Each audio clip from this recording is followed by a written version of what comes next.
Hi, this is Vic Mignogna, voice of Edward Elric in Full Metal Alchemist. Captain Kirk in Star Trek continues. And do you know what the best podcast is? I'm going to tell you. Fiveish Fangirls, yeah!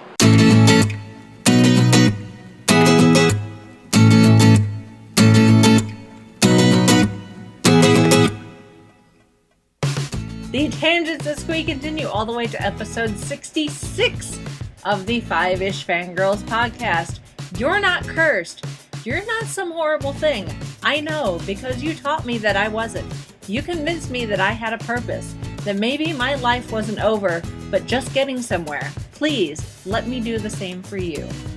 Welcome everyone to this week's episode of the Fiveish Fangirls podcast. So glad you could join us. Let's start off like we do every week by going around the virtual table and see who's joined us this week. This is Brittany in Belvedere. This is Chrissy in Salt Lake City. This is Mitch in Kitchener, Ontario. And this is Rachel in Indianapolis, Indiana. Hello, everyone. Hello. Hello. We're ish. Yes. Yep. It happens. It happens. We're used to it.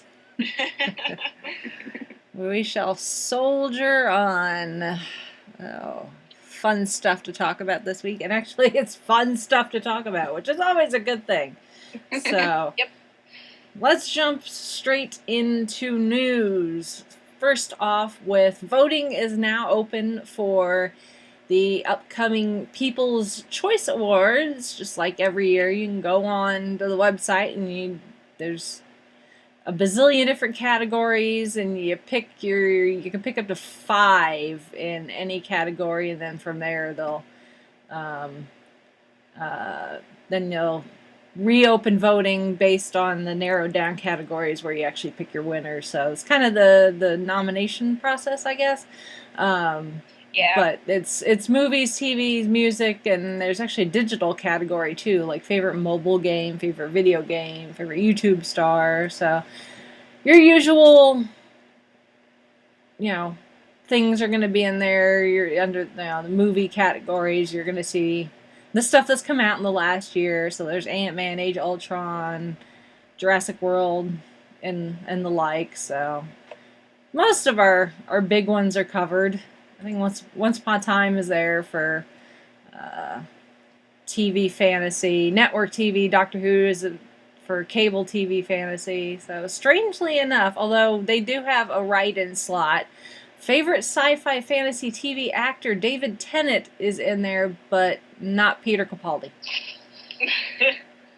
Huh. But there is a write-in What is- slot, what is- so I don't know. Yeah. I don't know what David could be in there for sci-fi fantasy, because Jessica Jones isn't out yet. So I don't know. I have no idea. You're providing a voice for the animated Teenage Mutant Ninja Turtles that just came out, like the TV series. Well, I don't know if that's enough to get him thrown in. No offense to David Tennant, but It's loosely sci-fi, I think. yeah, I don't know. Either that or Okay, somebody I screwed. guess. You'd see that or somebody screwed up. I don't know. So, but then Jenna Coleman isn't in the sci-fi fantasy TV actress category either. So, but again, you could write her in since she's not in there. So, whatever. But they'll take all those, and then voting will open up again on November 3rd. So you have till then to either vote for the ones that are already there or write the ones in that are not. Yep. Unlike all the other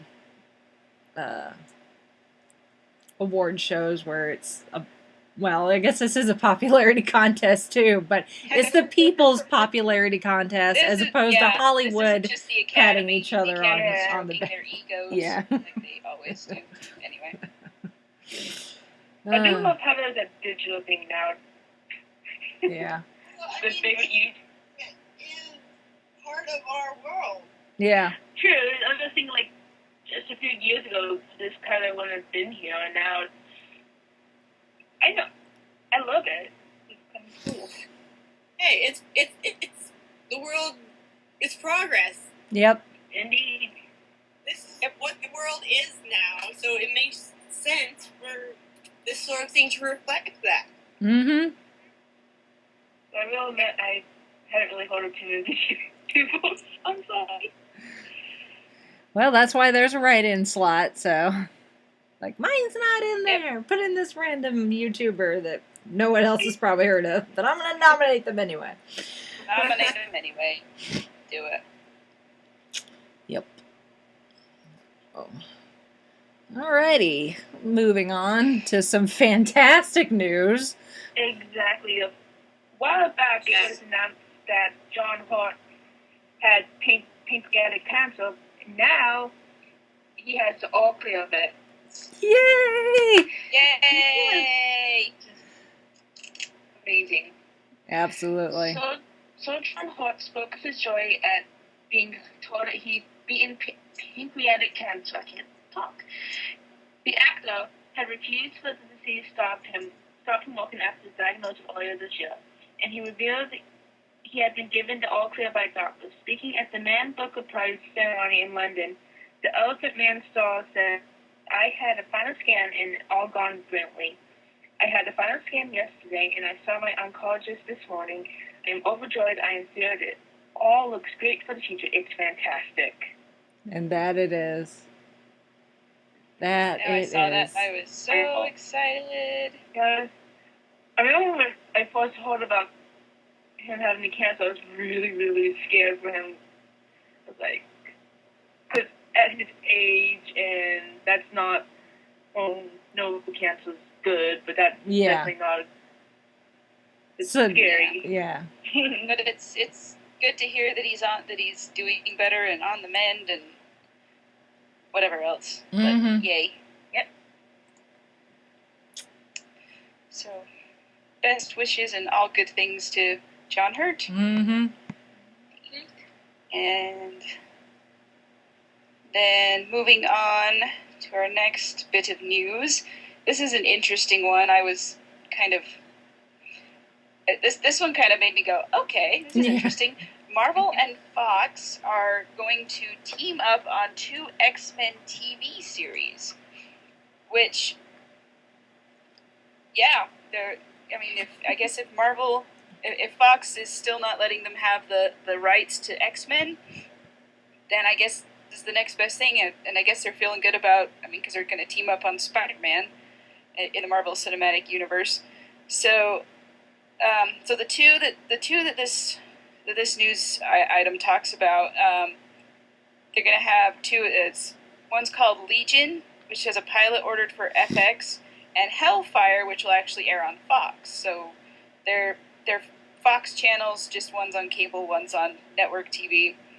And they're going to be produced by Bryan Singer, Lauren Schuler-Donner, Simon Kinberg, which I guess they're on the Fox side of things, and then Marvel's Jeff Loeb and Jim Chory.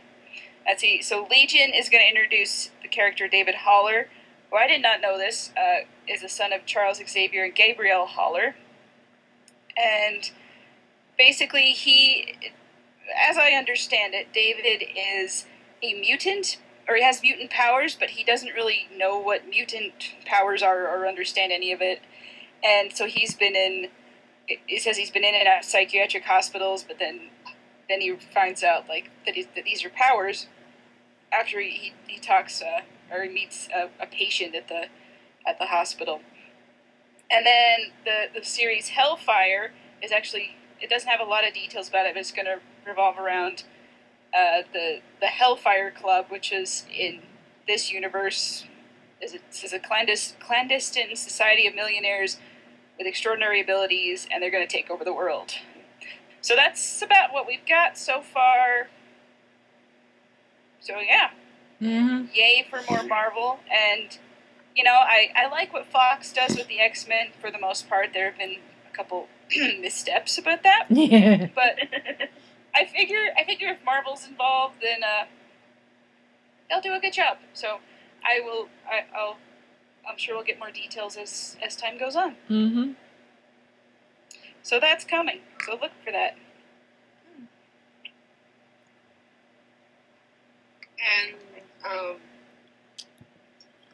world of Doctor Who, Mm. the video Downtime is coming out on DVD.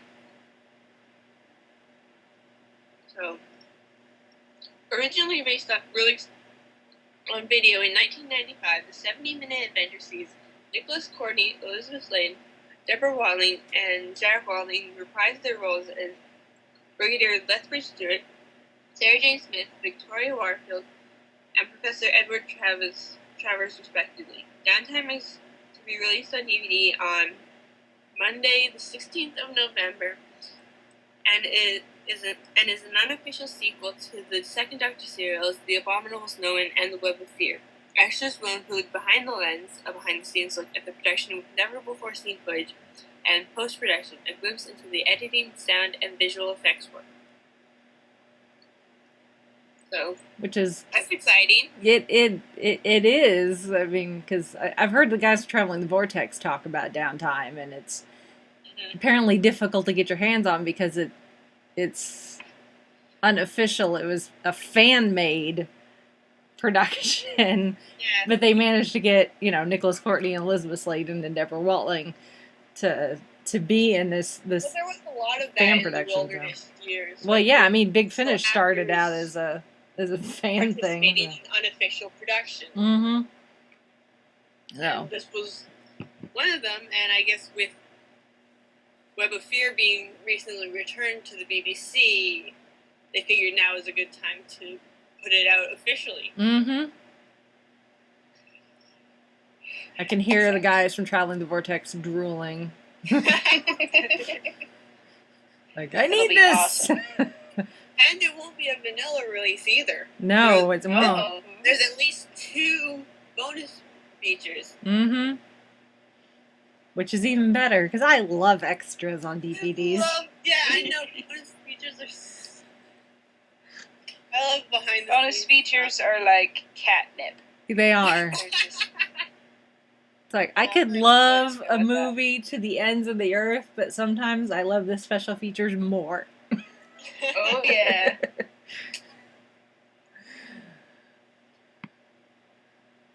Slap those words special edition or, bonus features on a DVD cover, you've got me.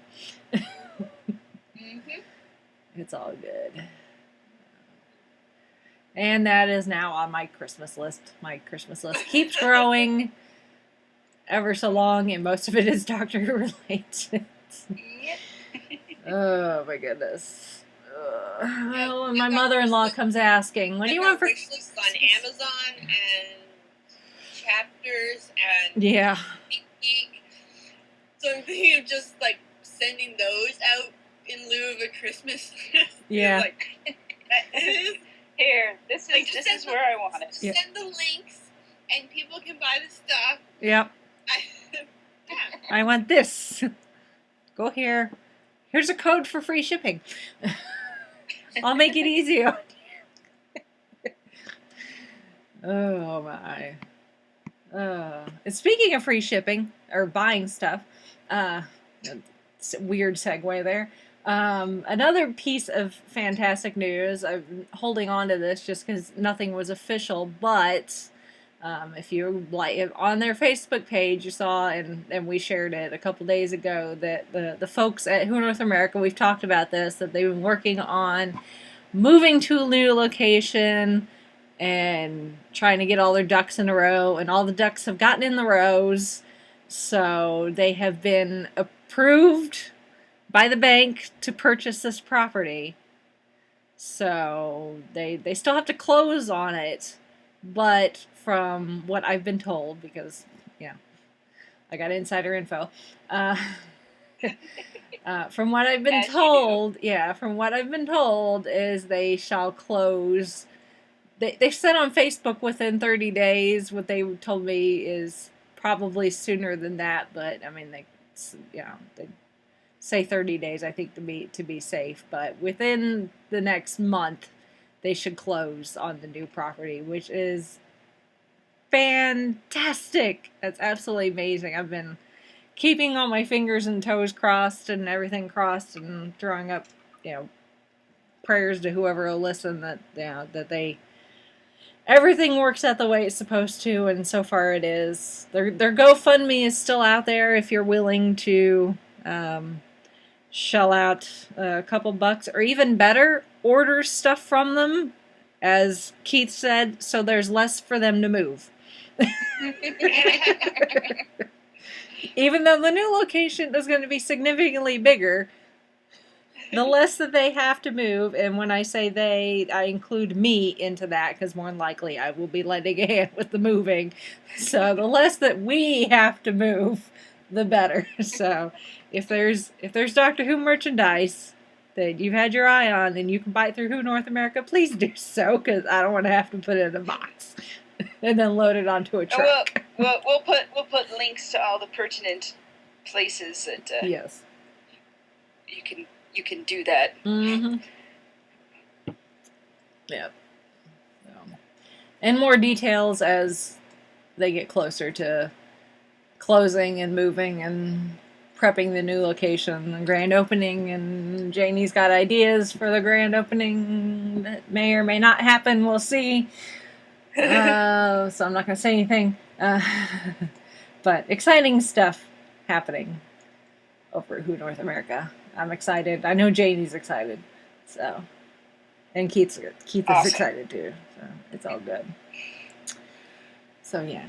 And last but certainly not least, Dub Smash Wars has come to a conclusion, and although you can still donate to support the various charities, but the official competition is over, and winning by a slim margin, and when I say slim, less than $5,000, the winner of Dub Smash Wars for charity is Team Carter. Nice. Woohoo. I actually like their final one better than I liked Shields, because I like the song. They were actually, they were actually kind of singing to the song. The Shield people, all they were doing was dancing, and I was like, that's nice, but that's not how Dub Smash works. So, but the whole Dub Smash experience was a lot of fun. Oh yes. So congratulations to both charities. They're for they're both worthy causes, and that money will go a long way to helping out both organizations. And I am excited and scared at the same time of what Haley and James are going to do to Clark and Chloe. Oh yeah. For being the losers. I'm sure it will be something utterly hilarious and very entertaining for us. Yes. And we've both seen that both sides are not against, putting men in women's clothing and vice versa, and doing all sorts of strange things for the entertainment of us. So. Yep, they do a lot for us. Yep. We the fans. Yeah. To be entertained. Oh. And how soon the losers are going to have to pay up, I don't know. Well, wait and see, I guess. Yep. Stay tuned, because as soon as it goes up, I'm sure we will share it. We will, with all attendant squee, and oh my gosh, look at this is awesome. Mm-hmm. Absolutely. So, well, that is it for news. It was saying before we were recording, it's nice that pretty much all of our news is really good news. Yes. Which is always a good thing. No 10 o'clock news items here. It's all happy things. It's all happy news. So, and with that last bit of news, that actually helps segue somewhat into this week's topic. And kind of like last week, we the season is going on, so we actually have 3 episodes to talk about with Agents of S.H.I.E.L.D. and oh lordy. Where do we want to start with this? First of all, wait, spoilers. Simmons is okay. Yes. Well, Mostly- physically, She's back in alive. this universe. They How got her about that? She's back in Yes. their universe. yeah. Which is a good thing, because I was really... I think I always knew that they would get her back eventually. I'm glad that it was so soon and they didn't drag it out throughout Yeah, the I was entire glad. season. They got her back at the end of episode 2, although it was questionable there. Yeah, It I mean, was. I was like, okay, they could drag this out, but the furthest they dragged it out was the stinger at the end of episode 1, and it was like, oh, good, they haven't forgotten about her. Because No, the whole yeah. time I was watching that episode, I admit I really didn't pay much attention to everything else going on in the first time I watched that episode, because I was like, where's Simmons? Why aren't you worried about Simmons? I mean, obviously Fitz was worried about Simmons, so he was up, going to Morocco and conning really scary guys, and it's Mhm. like cute little cuddly Fitz is oh my gosh, tough talking these shady dudes in some back alley, and we're like, what are you doing, Fitz? I mean, I get it, I get why, and I know I understand, but what are you doing? Yeah, Fitz was all like James Bonding it up Yeah, like seriously. with his linen suit in the back of the car going to Morocco and sweet talking these like gangsters essentially. Yes, which he would not have been able to do even like this time last season. No, He this is not the Fitz from last season. Fitz has no. grown up and gotten better. Yep. Not that Fitz even- wasn't this always is even the fantastic. Not that Fitz wasn't like Yeah. bad, but like considering the issues he was having last season, he's better. Like he can actually Yeah. say complete sentences and be all sciency and Fitz like he was before. Yeah. Well, and even in season 1, I don't think the season 1 Fitz could have pulled that off. Cause, Oh no. I mean, I love Fitz. Like, he's adorable and kind of nerdy, sciencey type of guy. But he was not the go out into the field and procure dangerous objects from dangerous people sort of thing. He left that stuff up to Coulson and May and those characters. So it's kind of neat to see all these roles get reversed, and even with Bobby in the lab. And I'm glad they explained, like, yes, she's in rehab, but that she also has the expertise to be doing the forensics and stuff like that. Which that is straight out of the comic books. In the comics, Bobby has like a biology degree that she actually has And that training. Yeah. And for those of us who haven't read the comics, that's good information Yeah. to include there. Yeah, so it's not completely left field to have Bobby in the lab. Yep. So, nice little nod to the comics there. So the further we get into this, the more stuff from the actual comics gets folded in, which is, I haven't read the comics, but I read enough stuff post episodes where like, this is the stuff that happened on Agents of S.H.I.E.L.D. Here's how it's connected to the comics. I'm like, okay, thanks for filling in the gaps for me, because I don't know. Much appreciated. Yep. Yeah, I do that. Like, I go on Wikipedia. Though it's kind of interesting, like, with some of the characters, how different they are, though. Like, what? It's fun. Yeah. Well, like, and not to get on a tangent, but I'm going to tangent here for a minute. With this past week's episode of Flash, there was Yes. there was some nods to stuff that happens in the comments there, or the comments. I meant comics. Oh my gosh, sorry. Yeah. So like the world. yeah. So I liked that explanation, and I liked how they brought that in. So I like how they I read one article that shows this one comic panel where the two flashes are running towards the same person, and they kind of replicated that frame in the episode. I have that picture. Two of them going around because I liked it. together. Yep. So, yep.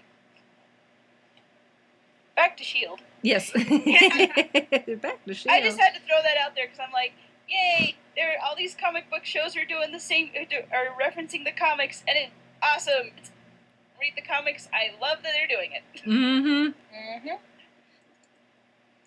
Yeah, because, I mean, considering, you know, a good chunk of our cast from Agents of S.H.I.E.L.D., they're all made-up characters. They're not from the comics. So, Although, now we have Daisy, who yes. is not Sky anymore, which I'm gonna be like Coulson and keep calling her Sky just Yeah. on accident. Yeah. Although she did tell Gemma she could call her whatever she wants. So Yes. they haven't quite explained why she has decided to go by Daisy instead. I'm assuming that we're going to get an explanation at some point. But at this point, you know, she's like, it's Daisy, and Coulson is like the only one that can't wrap his head around the fact that she wants to be called Daisy, so It probably has something to do with her dad. That's what I was thinking. maybe. Yeah. Well, now that last season she found out who her parents were, and that was kind of when we were introduced to her in season 1. She wanted to, she wanted to find out about her family and all those things. So it's like a way to honor her heritage and where she came from, and that was the name her parents gave her. So it took because she didn't have a name. Yeah. It was like, Well, and she liked that better But- than the name that they used at the orphanage. yep, yeah, that's true.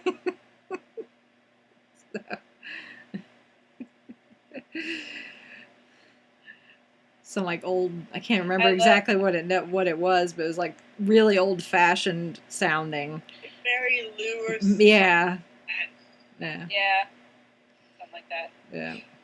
No, I liked the bit in this week's episode where she comes to visit Simmons and she brings her a flower and she's like, Sky, no, Daisy. Well, and she's got this flower, and Daisy has this flower. It's like it has two. I can't remember what she said exactly. It has two purposes: as a reminder and to look pretty, Yes. or something like that. Yeah. I can't remember the exact two words. Yeah. Which Gemma could use probably something pretty to look at after. Yes. Apparently, at After least for them, 6 months. We don't know how long it's actually been for, how long time it actually passed for her in the realm that she was in, which we still don't know what it is yet. I've seen theories, and the most plausible, if they're sticking to something from the comics, is a planet apparently in like a completely different system that at one point was like a home world or a home base or something for Inhumans. Hello? So, Yeah. oh, there's Holly. Holly. Oh, good. She made Okay, it. Sorry. Technical issues. Yeah. Got a new mic, and it decided that it worked last night, and then when for some reason, I had to restart, and now everything's working okay again. Sorry about that. That's okay. No, your new You mic sound sounds good. awesome. Thank you. I like it. Yeah, I listened to our episode last week and I could barely hear Holly, and I was like, I know. oh no. I think I might have had what I was using on the wrong end, and didn't know it until a little too late. That's the way we roll around here, people. Yeah. So, but yeah, where Gemma was and what it was. Well, we know what it was. It was another planet. But where she was, we don't know yet. All we saw was that it was very barren and very dusty and very like foggy, and she was being chased by something, but we don't know what. And it looked like it had like 2 moons, at least a couple of moons. And that was about it. So, but Fitz being Fitz, thankfully didn't. I don't think the rest of the team really ever truly gave up on finding Gemma. It's just they realized that they couldn't put all of their manpower into it. Yeah, and well, that's why it was an impossible Yeah. situation. Yeah. Because she got, for all they knew, she got sucked into this rock that it's a rock until it's not a rock. Yeah. And it's like, and I mean, it looks like she'd been killed. Mm-hmm. So what are you supposed to think? Yeah. Well, I kind of like, too, that Coulson, I think, kind of knew what was going on, but really didn't say much of anything and just kind of let Fitz do what he wanted until it got a little too hairy. Which I think is why it went as long as it did. Because I think Coulson knew that it would be therapeutic for Fitz, but also in the team's best interest, I guess. So he knew he couldn't devote everyone to trying to figure out if they could get Gemma back, but he knew he could let Fitz go up to a certain point, and was getting ready to pull the plug on Fitz's traipsing all leads, and his last lead. It seemed like it was a dead end, but it actually turned out to not be. When Fitz figured out that the monolith, or whatever you gotta, whatever you want to call it, was actually a portal.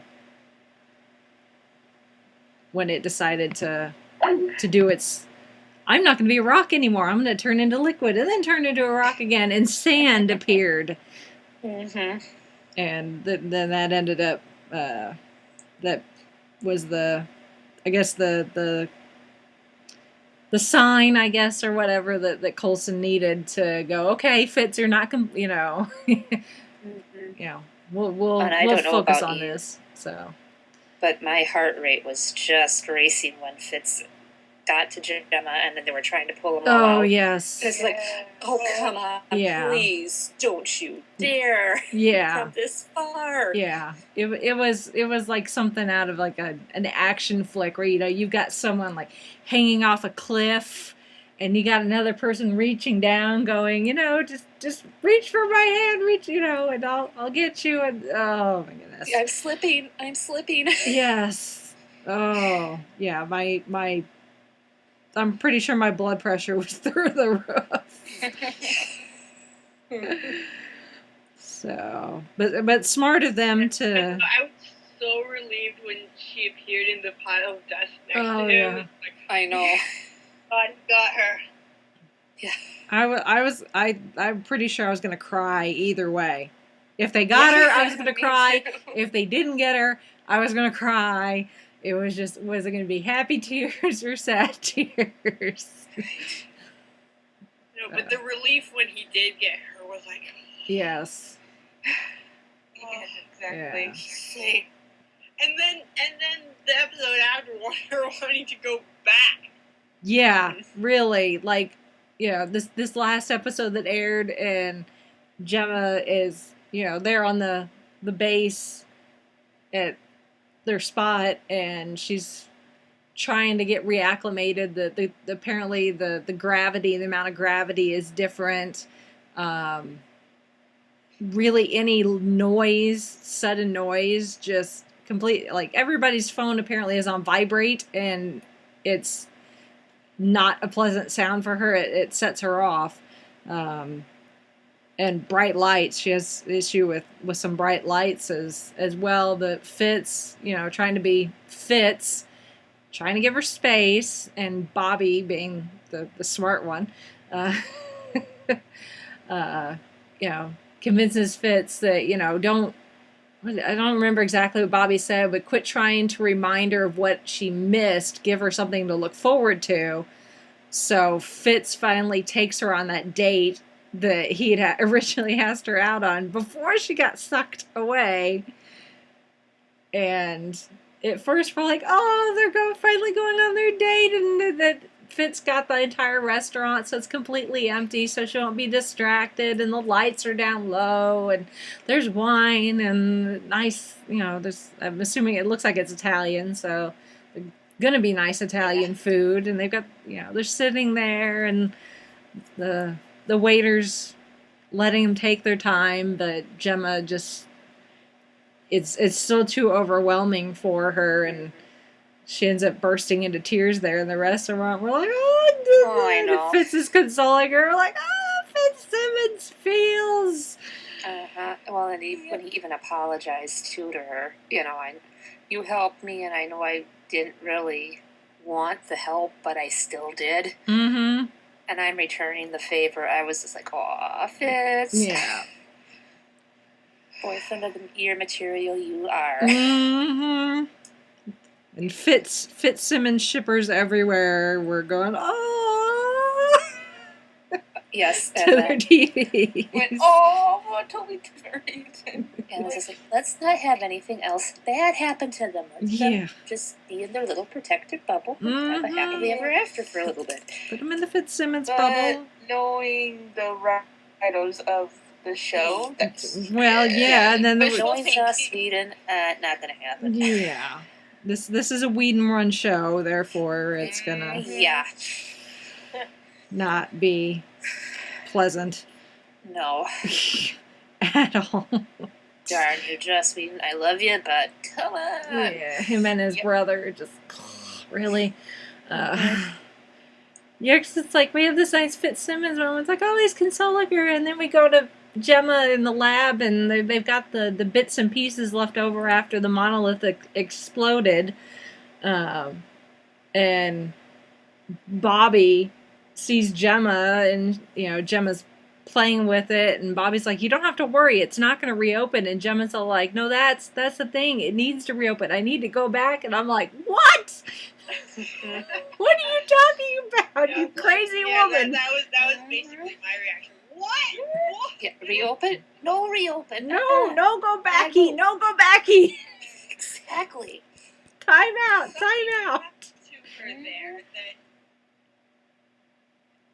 I don't, because I mean the one shot we get of her at the end of the first episode, it seems like she's being chased.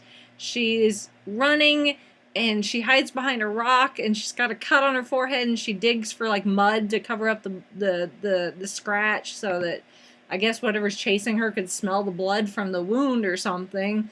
So it seems like she would never want to go back.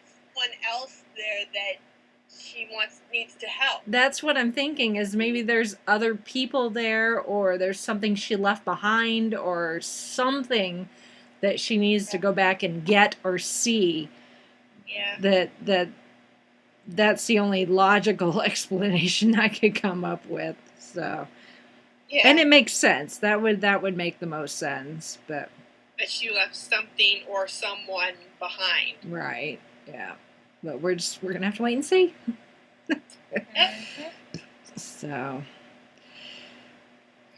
And Bobby's not really doing much of anything, which is different for Bobby, but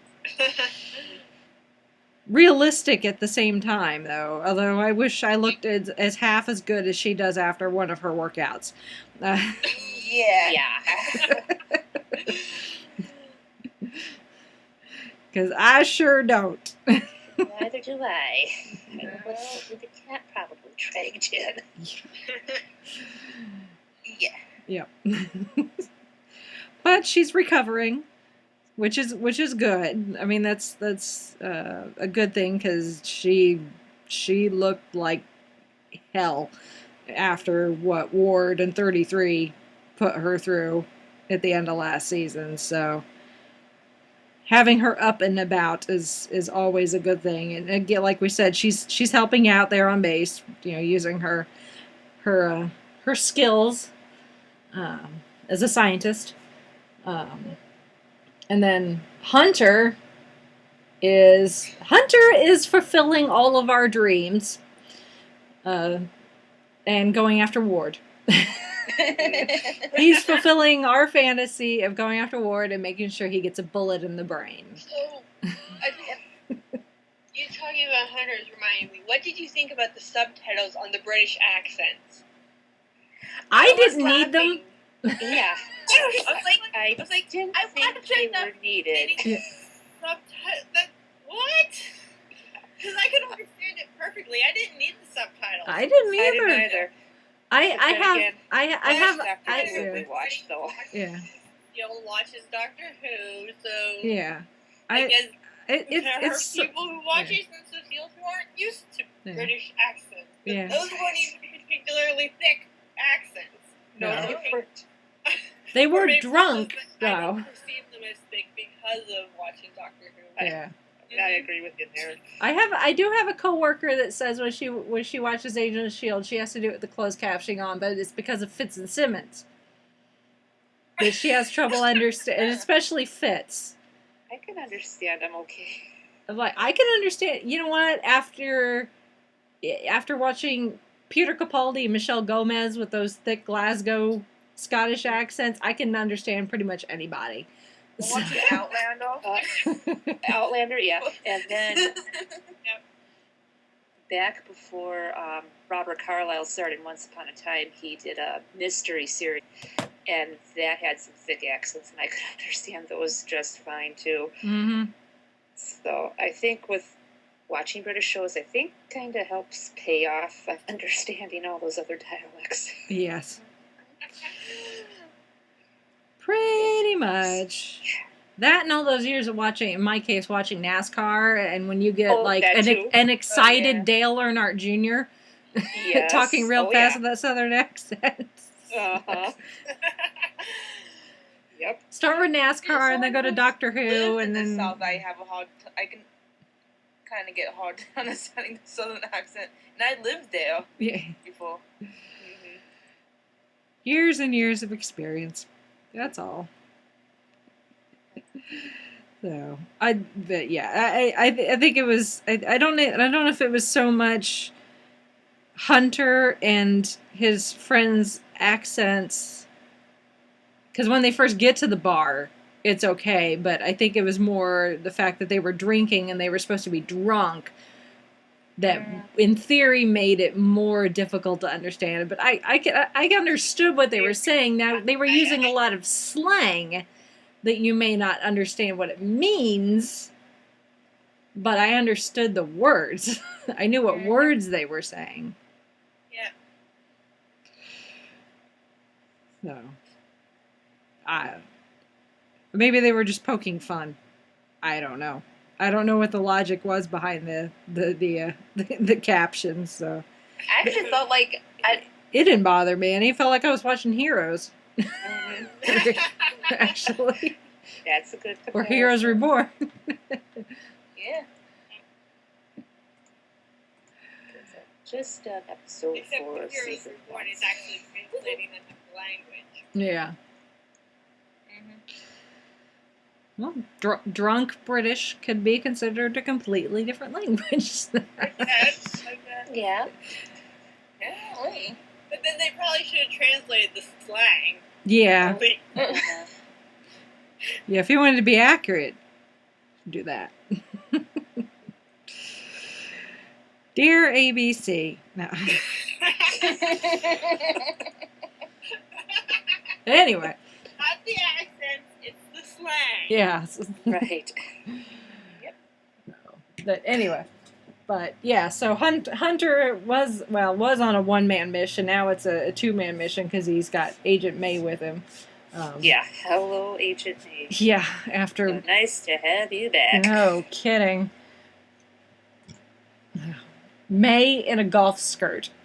Yeah. That was something I was not expecting. Not at all. I mean, we've seen May in a dress, but that's because she was on assignment and they were supposed to be undercover. But it was May in a golf skirt, swinging golf clubs with her dad, who I thought was her grandfather because he seemed a bit old compared to her mother. But that may have just been me. That's why I thought that he was her grandfather until she said otherwise. But So I was technically right when I typed it, even though to me it was a typo. yeah.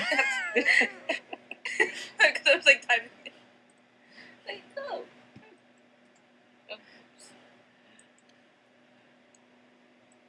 Now, if they'd only get May's mother to come back, because we need to see her again.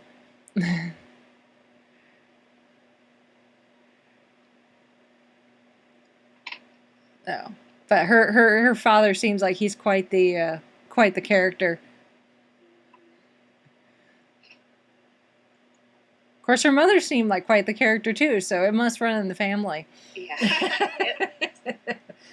The I'm not gonna take anyone's crap attitude must run deep in the May family.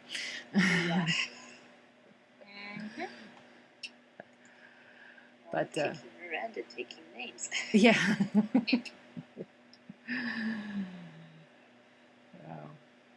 But yeah, May's no longer on vacation. She was. She'd gone on her vacation and never came back, according to Coulson, which was true. But Hunter managed. She was still working on the down low, calling in like anonymous tips, and Hunter was able to use one of those to figure out where she was, and convinced her to join him on the hunt for Ward. So they went all Fight Club. Yeah. Agents of S.H.I.E.L.D.'s version of Fight Club. Uh-huh. Which worked. Yeah, it did. It seemed crazy, but it worked. Just barely, but it worked. Yes. Yeah, if Hunter hadn't used those brass knuckles, I don't think he would have made it. But Nope, I don't think so either. yeah. Yeah. Although May did get her opportunity to kick some butt as well. Because she had that look like she wanted to punch somebody. Yeah, she didn't like the fact that Hunter was going in and being the punching bag, but Hunter made a good point that a petite Asian woman kicking some big guy's muscly guy's butt would probably raise some eyebrows trying to sneak into Hydra. So True. Yeah. but she still got the opportunity as a petite Asian woman to kick 3 guys' butts. Actually, She did.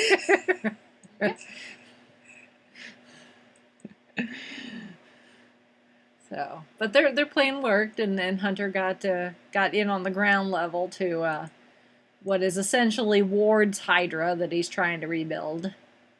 As I'm rolling my eyes, if I roll them any further, they may get stuck.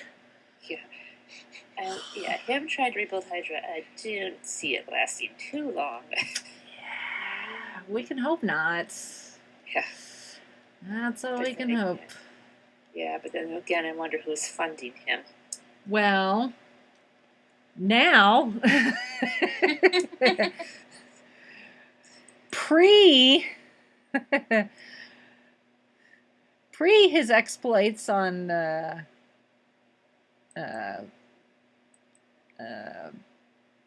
can't remember the kid's first name. I can't remember the kid's first name, but essentially he's von Strucker's kid. So okay. he's Baron von Strucker's kid. So now they've got money, but I can't remember the kid's name. Yeah. Darn. Yeah, because Ward was working on weeding out those not worthy of being in his new Hydra paradigm, to quote some Daleks. Yeah. And he goes after this kid who just seems like he's some rich snobby kid that's had everything handed to him, which he is. But I thought Ward was hunting him down just because he could, to dole out some justice on some rich snobby kid who needs his butt kicked or something. But then, he drops the name and he's like, "You're Von Strucker." I'm like, oh crap. Why did it have to be you? Yeah. Mm-hmm.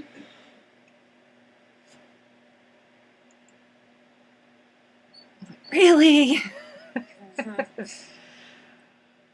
No, but I guess he's convinced him that he can be an essential part of Hydra if he doesn't act like a spoiled rich brat. Good luck on that one not happening. Yeah, so that may come back to bite Ward on the butt, which would be nice, but we don't know at this point. But at this point, he's playing along and is now ensconced himself into Andrew's psychology class at the university that Andrew teaches at. Yeah. So while May was on vacation, Andrew was still hanging around at Casa de Coulson, as giving his advice as far as being a shrink, I guess, with the rest of the team. But as we saw when Andrew was first introduced, that he is also a professor somewhere. So at this point, Andrew is bouncing between helping out Coulson and teaching, but now that Kitty von Strucker is von Strucker Jr., I don't know. Well, I just looked up his name. It's like Alexander. But also like whatever. else. He's von Strucker's kid. That's all. Yeah. That's all we really need. That's all we really need to know. So that's probably not going to turn out well at all. Probably not. Not at all. So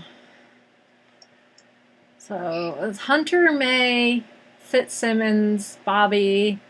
So that leaves us with Coulson and Daisy. I almost said Sky. Yeah. Daisy and Mac and Lincoln unaccounted for, which Daisy and Mac are the effects of the Terrigen crystals being dispersed into the oceans has taken effect.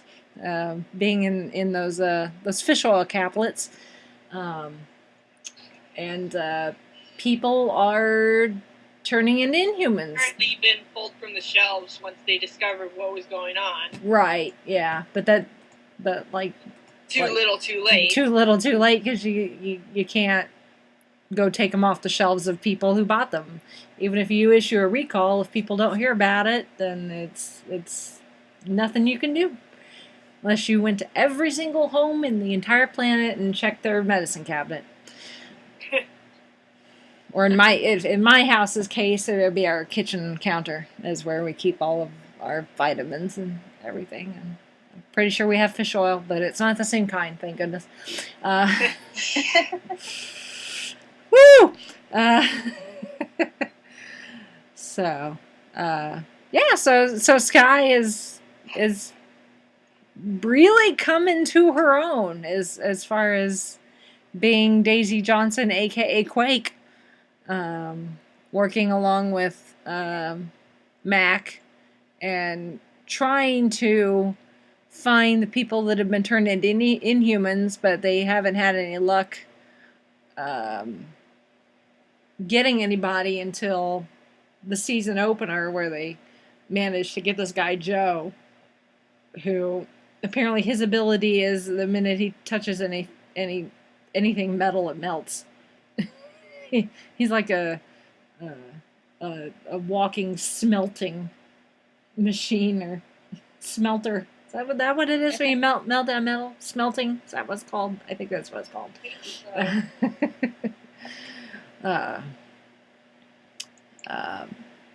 And we get a lot of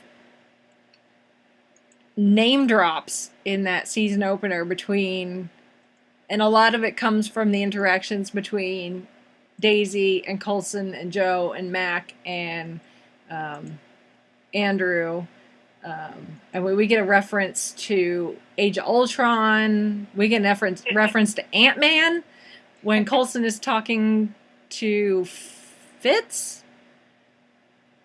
That's when he's talking to Fitz. You're talking to Fitz, or I think he's talking to Fitz. He mentioned something about the Pym incident, and I'm like, oh, Ant-Man reference.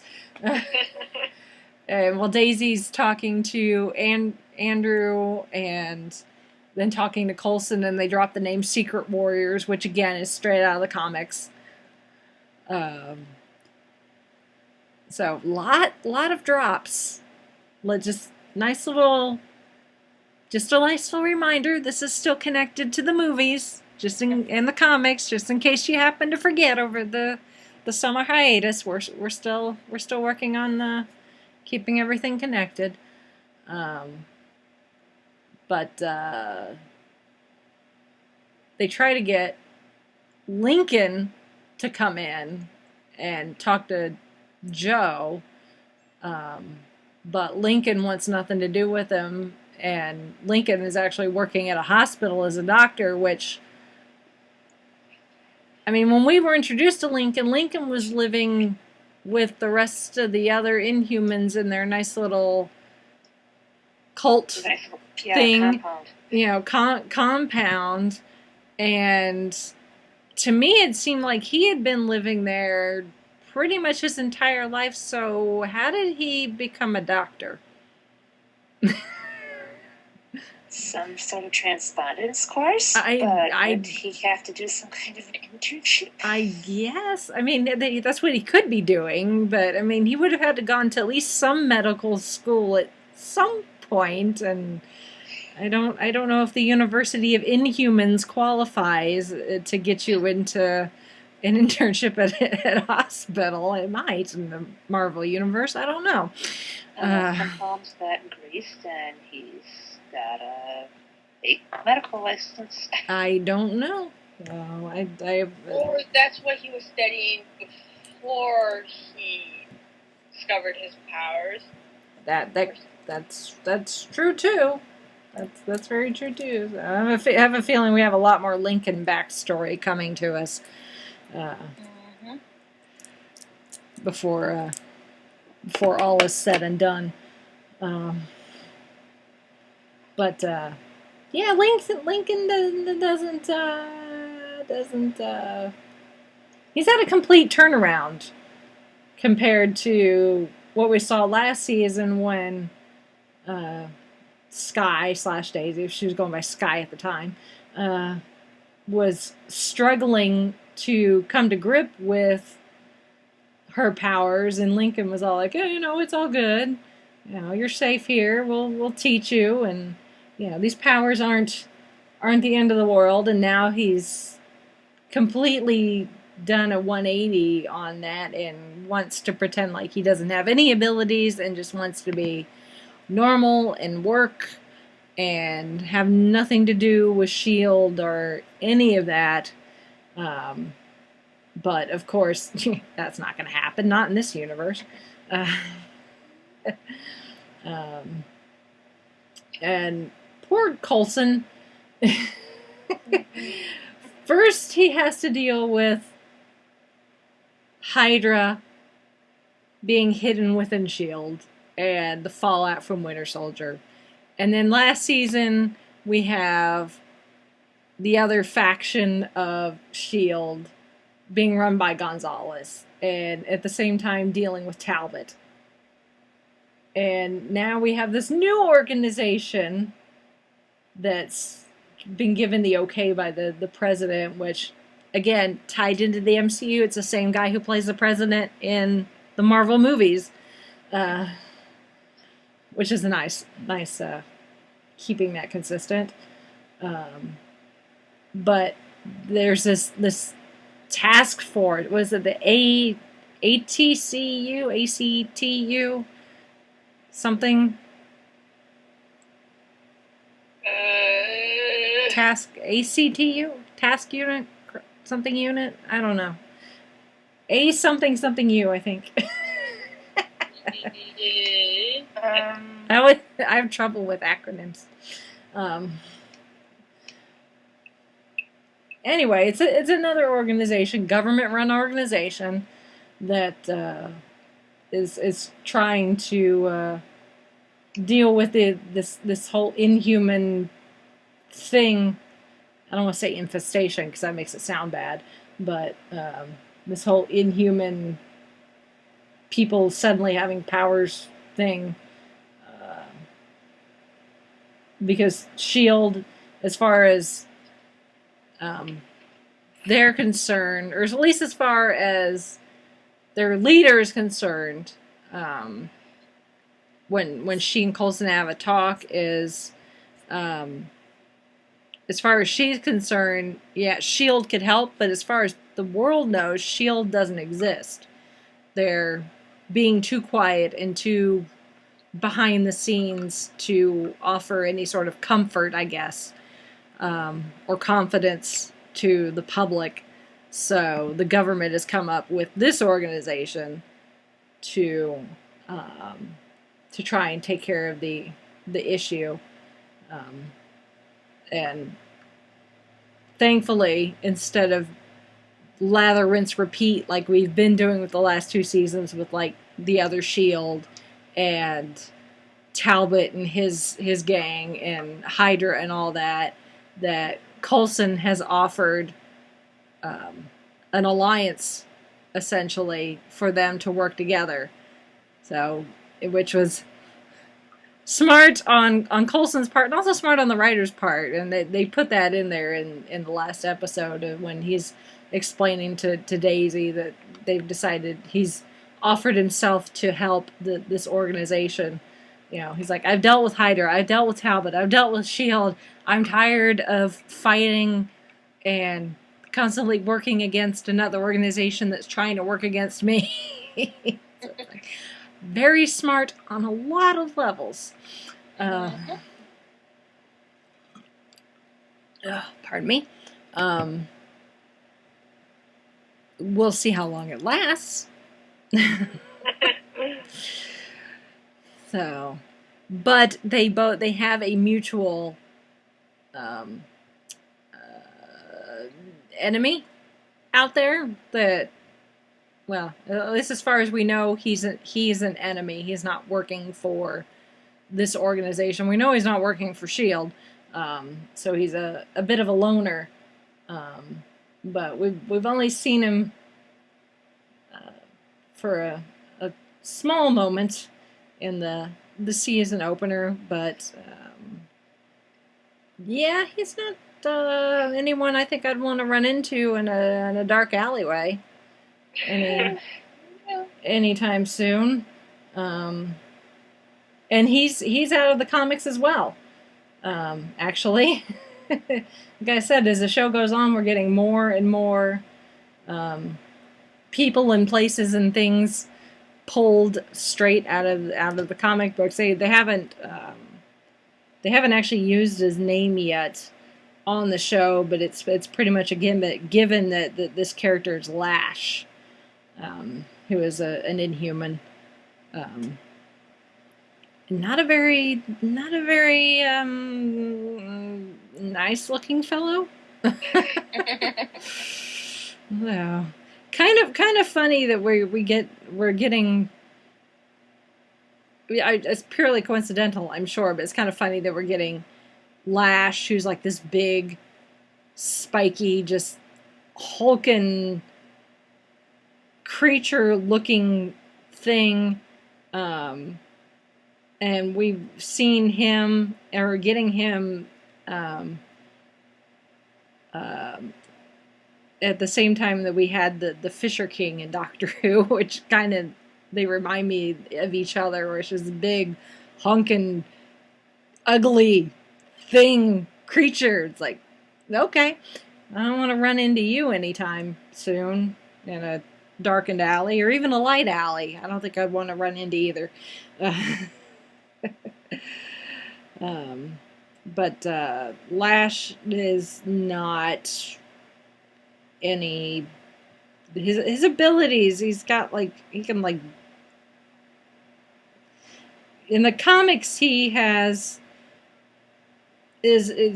considered, he has energy conversion abilities, which allows him to absorb energy and manipulate it. So he can just take energy and like shoot electricity or blow something up. So not someone you want to piss off, for lack of a better term. So, but he's gonna make a bigger presence in the upcoming episode. So we'll get a better look at him and what he's up to and what he can do. And it probably won't be pretty. At all. Yeah, probably not. So, Coulson's got his hands full. And he doesn't even know it yet. So, speaking of Coulson, one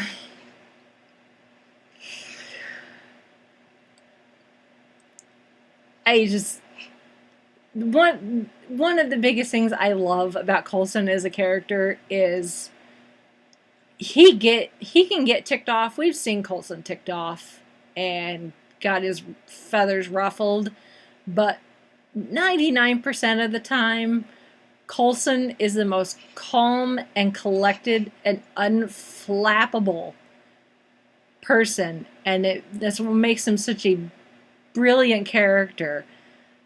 And you know, we left him at the end of last season with, you know, Bobby beat to a pulp. Gemma goes missing.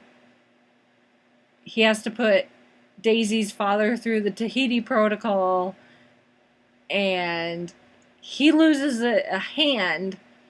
Yet we come back this season, it's business as usual for the most part, other than the fact that he's on his third hand because he hasn't found one that he likes yet. Okay, that's Coulson in a nutshell, really.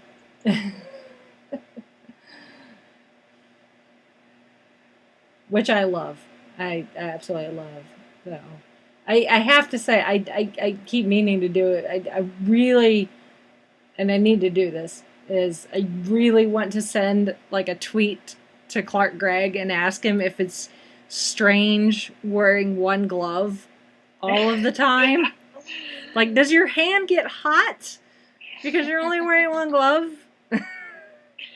Which I understand why they're doing it, because then they don't have to do any sort of special makeup or special effects. Yeah. You know, he can just wear the glove, and as far as you know, his mechanical hand is underneath. There's only been a couple of times, and really only one time where we've actually seen. It's not so much just the hand; it's actually like halfway up the arm. Mm-hmm. So it goes up quite a bit of ways, and I would assume that was all done with just they probably wrapped up Clark's arm and hand probably up in the green screen type material. That way they could just rotoscope it out. Kind of like they did with what's his face in Forrest Gump. Oh, Gary Sinise. Yeah, Gary Sinise. That's what they did with his legs. Mm-hmm. Is they put him, they covered him up in the green screen, and they could just rotoscope it out. I would assume that they're doing something similar when they need to have Clark's arm essentially missing. And then we've also seen him with the putting one of the mechanical hands on, and then actually he took at one point when he first goes to confront the lady in charge of this government force organization, they've got him handcuffed, and I was waiting for him to do it. I'm like, disconnect the arm and then you can take off the handcuffs, and that's exactly what he did. But most of the time it's just him running around with a black leather glove on one hand, which is fine. It's absolutely fine. But I'm dying to know. Just like I need to tweet Clark. Does your hand get hot? Just wearing one glove. And I'm hoping Hydra doesn't get any ideas about, oh, let's switch our real hands and have Coulson put on one and then we can control him. Yeah. Uh, Yeah. Well, and we don't know, because he said he's on his third hand because he hasn't found one that feels right. So we don't know yet where he's getting the hands from. right. If they're building them there in-house or if he's using his connections. Maria Hill over at Stark. Yeah. I'm just saying. Stark would make sense. He could go through Maria. Tony would never know until Tony does find it. That would be hilarious. When you think about it, when we finally get to the point where the Avengers find out that Coulson is alive, and that's how they find out. Do it! Make it happen. If it hasn't already happened in Civil War and we have to wait till May. Just saying. I'm surprised it's gone this long without them actually finding out. I know. It's gonna happen. It has to happen at some point. At some point, Agents of S.H.I.E.L.D. and the Avengers is gonna have to cross over more than it already has. So, something is bound to give at some point. But when and where, we don't know. Which is frustrating and exciting all at the same time. Because they're keeping us guessing and also in eager anticipation. So.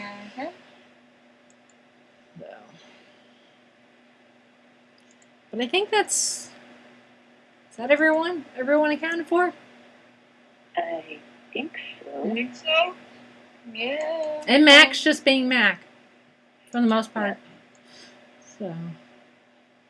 And unfortunately, Lincoln is now in the hands of the U.S. government. So, although he and Daisy did get a moment there. So all the Sky, Lincoln, Daisy, I don't know what the ship name is for for them. I can't think of any at the moment. All the Sky / Daisy with Lincoln shippers. That's a mouthful, man. Too bad. Had their moment can't there. be like Fitz Simmons. No, It's already named. It's already done. Fitz Simmons. Nope, unfortunately, it's not. But yeah. So yeah, I mean, I think everybody's present and accounted for at the moment until something happens. But I mean, the team's still split up-ish. I mean, you've got Hunter and May. Hunter is the one really going undercover within Hydra. There's no way May could, because we know that wards would recognize her. So, but she's too obvious. She's way too obvious. Yeah. So, I mean, Ward and Hunter have met, though. So, or at least have seen each other. So, once Ward gets close enough to recognize Hunter, that's when Hunter will make his move. Well, yes, that's true. Hunter's probably banking on the fact that he's not going to get face-to-face with Ward anytime soon. Hunter just needs to stay anonymous within the ranks of Hydra. It's only Ward that's going to recognize him, whereas May she's this petite Asian woman, and if she shows her true skills, she's going to get noticed, and Ward's attention is going to be brought onto her by someone in the ranks of Hydra, whereas Hunter can go undercover in the ranks of Hydra without drawing too much of that kind of attention. Yeah. and therefore he can make his way up through the ranks of Hydra until he gets close enough to Ward to make his move. Yeah. At which point it won't matter that Ward recognizes him. Right. Absolutely. And how long that will take, we don't know. At least half the season. Yeah, I say, and will Hunter be successful? Again, we don't We'll know. see. Yeah. See? I know that the general consensus, at least with this little group here, is that we hope that Hunter is successful because Ward really needs to have justice brought upon it as much as you know. It would kind of suck to not have Ward around any longer, but I hate for anyone to be out of a job. But at the same time, have you seen the Hydra has an image problem? Yes, that's so it's so funny.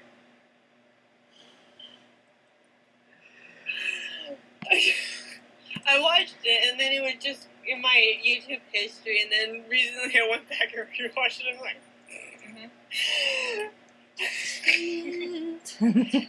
yeah. If you haven't seen it, look up Hydra has an image problem on YouTube. Oh, I just Hilarious.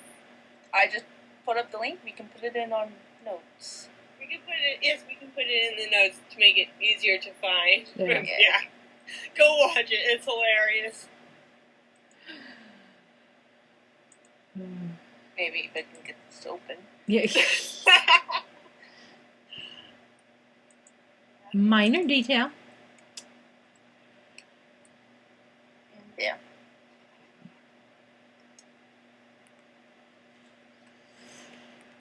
So, yeah, it's just they've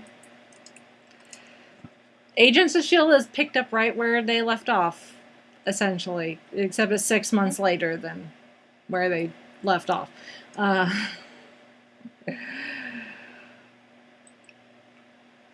But yeah, it'll be interesting to see where everything goes, especially because we don't have any Marvel movies between now and May.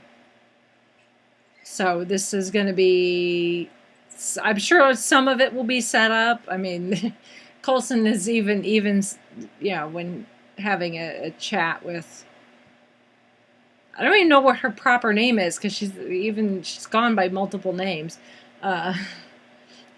Whatever name she's going by now.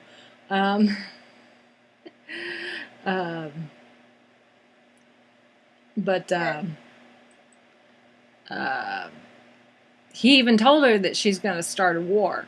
I'm like, yeah, you have no idea.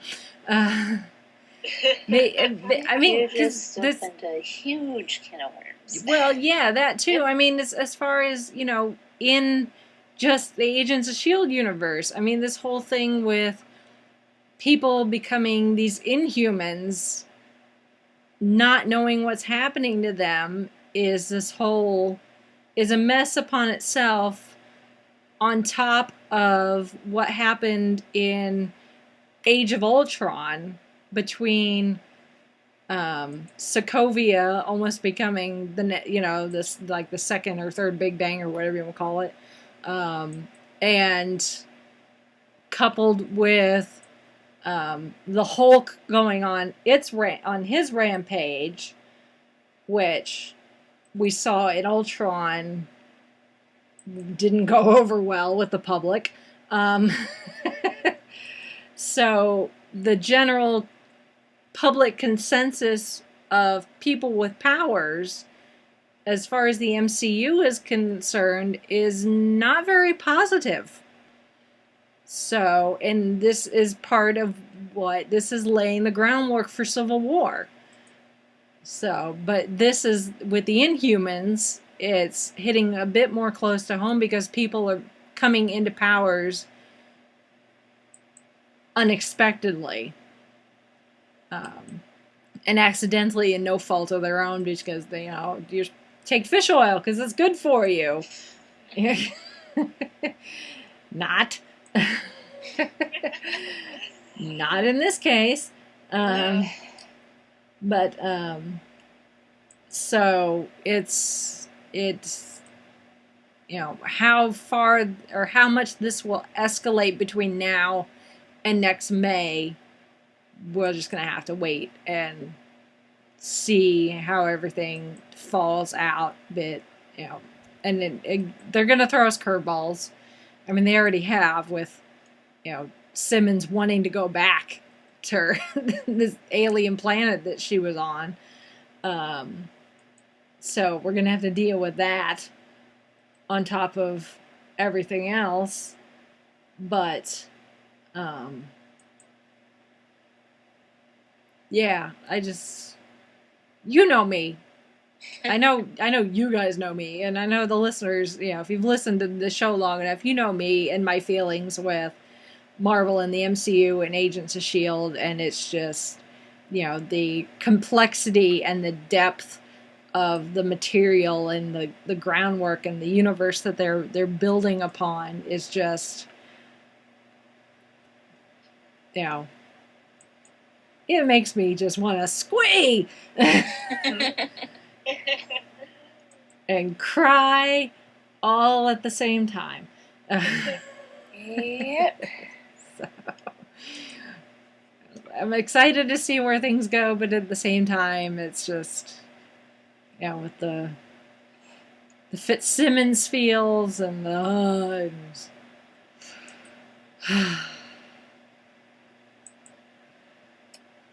makes your head spin. Mm-hmm. And if Chauncey were here, he would probably say the same thing. Although he hasn't seen the most recent episode, so he would probably be completely lost. But he watched the first 2 episodes, so he's caught up to that point. So.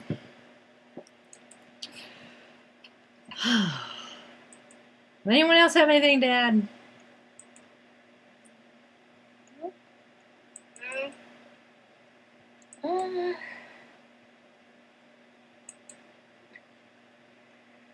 Isn't the show makes my head and my heart hot. Yeah. Yeah. Pretty much. Yeah.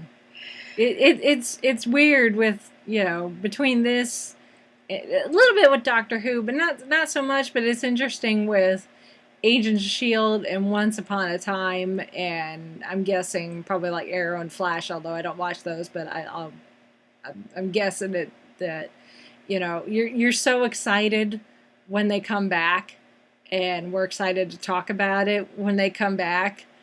But with shows that are this, that do this type of storytelling, that it's like, oh, I'm so excited to see what happens. But then there's also, and stuff happens. Stuff tends to happen right off the bat, unless it's a whole new series. But established shows, they get into these seasons and stuff happens right away, and we're like, ooh, no, what? Squee, and Yeah. but at the same time, it's a lot of, and then you're stuck waiting till the next week, and then you're stuck waiting till the next week. So it's kind of like sitting in stop and go traffic, where it's like you're waiting, oh, the traffic's moving, and then it's not. It's like, oh, I'm getting to my destination, and now I'm not. It's an interesting concept and an interesting way of doing television. You can have your sitcoms, and occasionally they'll throw some drama in there, but you watch something like The Big Bang Theory, and you can watch it and you'll get some laughs, and then the show's over and you're like, okay, that was funny, ha ha. Sheldon said something insensitive and whatever, and the show ends. You're like, okay, next week, but you're not thinking about it really in between episodes. But with these, it's like the episode ends and we're all immediately like psychoanalyzing it and microanalyzing it and picking it apart and constantly thinking about it until the next episode airs.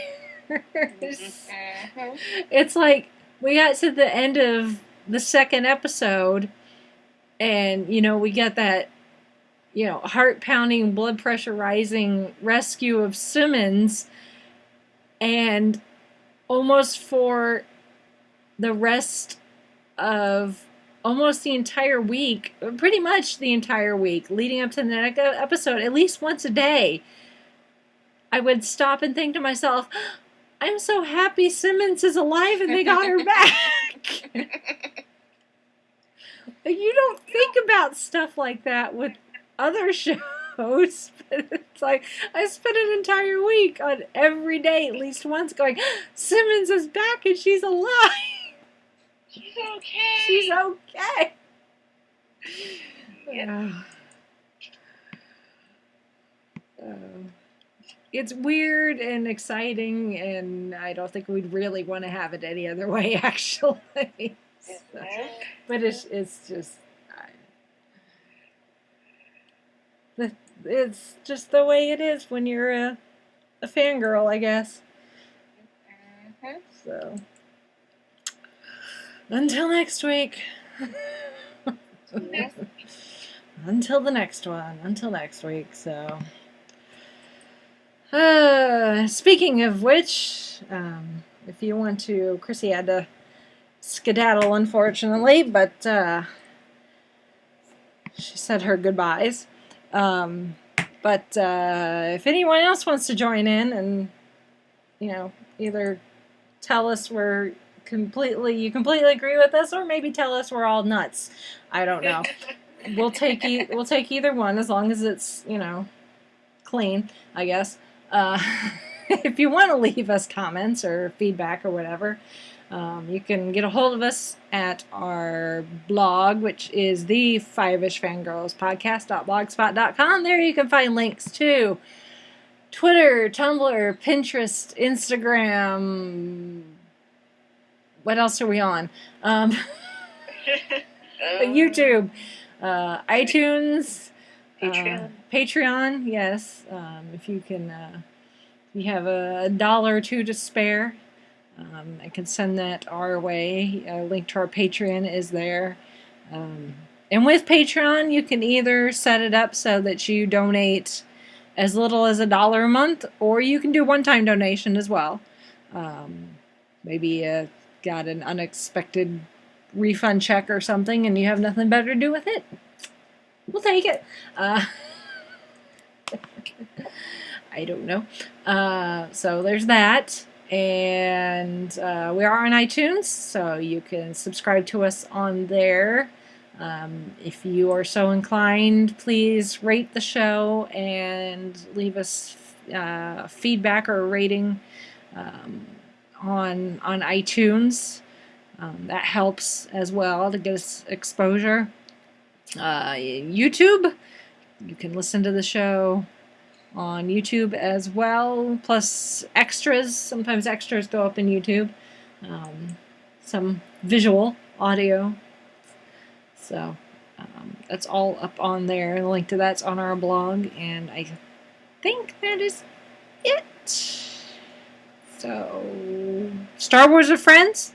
Reminder, Star Wars of Friends next Saturday, because as we're recording, it's Saturday the 17th. So next Saturday, the 24th, we will be finally completing the prequels.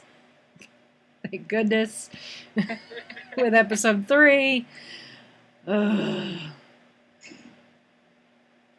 can't take much more of Anakin's whiny, I love you so much and it's killing me dialogue. Ugh. Stick to what you know, George Lucas. You can't do romance. So 24th of October, Star Wars and Friends, 11 p.m. Eastern Standard Time. Star Wars Episode 3. Is that... I don't know what the title of that one is. The full title. Revenge of the Sith? Okay. I get that one and the clones backwards. I get them mixed up. I don't know why. Considering the second one is so clone-centric, you'd think I would be able to... Clones. Nothing but clones. But I don't know. Anyway. So there's that. Plus, who knows what else. Whatever other trouble we can get ourselves into, I guess. So, and I have no idea what we're talking about next week. We're working on stuff, and we may or may not have something new and different to for next week's show, or maybe not. We'll see. It depends on people's schedules who are not us. And I'll leave it at that. So, I don't think of anything else. So, I guess with that, we shall sign off for this week. This is Brittany and Bev saying goodnight. This is Sally from Wisconsin saying good evening. Mitch saying goodnight from Kitchener, Ontario. And this is Rachel in Indianapolis, Indiana. Simmons is back! Yay!